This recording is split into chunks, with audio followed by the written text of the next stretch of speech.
ஏம்மா சொல்லுங்க. நாளைக்கு இந்த நகையை வட்டியை கட்டிட்டு அப்படி மாற்றி வச்சிடலாமா? அதுக்குதான் காலையில மற்ற வேலையை பாக்குறத விட்டுட்டு பேப்பரை படிங்கன்னு சொல்றது. என்ன பேப்பர்ல இது செய்தி போட்டிருக்காங்க பாருங்க. அதாவது இனிமேல்லாம் வட்டியை கட்டிட்டு நம்ம மாத்தி வைப்போம்ல, ஒரு வருஷம் விட்டு இது வரைக்கும் அப்படிதான் அந்த நடைமுறை மாறிடுச்சு. முழு தொகையும் கட்டி மாத்தி அடுத்த நாள் தான் வைக்க முடியும். முழு தொகை கட்டுறது எப்படிப்பா? போய் வட்டிக்கு வாங்கிட்டு வாங்க எங்கேயாவது, ஸ்பீடு வட்டி, மீட்டர் வட்டி, ஒரு நாளுக்குள்ள அதிகமா வட்டி ஆகுமே. ஆமா, அப்படிதான் கட்ட முடியும். இன்னொன்னு அதுல என்ன நினைச்சிட்டு இருக்கேன், நாள் முடிஞ்சிச்சுமா. ஆமா, இன்னொன்னு என்ன தெரியுங்களா? இப்ப நம்ம போய் நகை மதிப்பீட்டாளர்கிட்ட கொடுத்தா அவர் மதிப்பு போட்டு கொடுப்பாரு, இவர் ஃபார்ம் கொடுப்பாரு, நம்ம கொடுப்போம் இல்லையா? இப்ப இனிமேல் அதுலயும் மாற்றம்.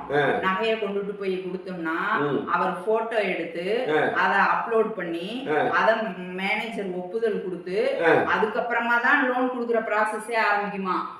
இப்பயே ஒரு அரை நாள் ஆகி போயிருது, முழு நாள் ஆகும்.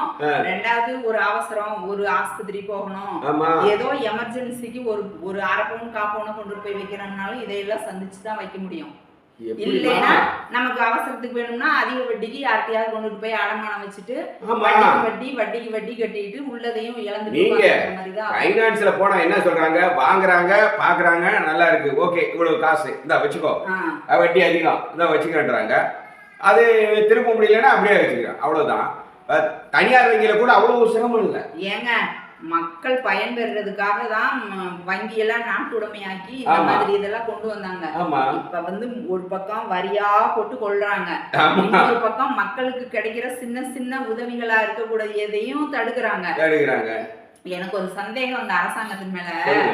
இந்த அரசாங்கம் பெருவாரியா இருக்கக்கூடிய உழைக்கும் மக்களுக்கா, மிக மிக மிக சிறுபான்மையா இருக்கக்கூடிய பெரும் பெரும் முதலாளிகளுக்கான்னு தெரியல. ஏமா ஒரு விஷயம் தெரியுமா? ஒரே ஒரு விழுக்காடு, அதாவது 100ல ஒரு ஆளு வச்சுக்கோங்க, ஒரு விழுக்காடு உள்ளவங்களுக்கு இந்த இந்தியாவில் 40 விழுக்காடு சொத்து இருக்கு. அதெல்லாம் இருக்கட்டும், பெரும் முதலாளிகளுக்கு அவங்களதான் காப்பாத்துறாங்க. வரி, கடன் தள்ளுபடி, என்ன வரி சலுகை எல்லாம் கிடைக்குது. நம்மள மாதிரி ஒன்னும் நடுத்தரமா இருக்கிறவங்க இல்லாத மக்களுக்கு இருக்கிறதையும் சுரண்டிட்டு இருக்காங்க. இனி நடுத்தரம் என்பது இன்னொன்னு இருக்கு.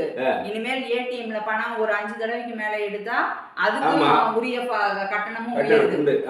கட்டணம் உண்டு இல்ல.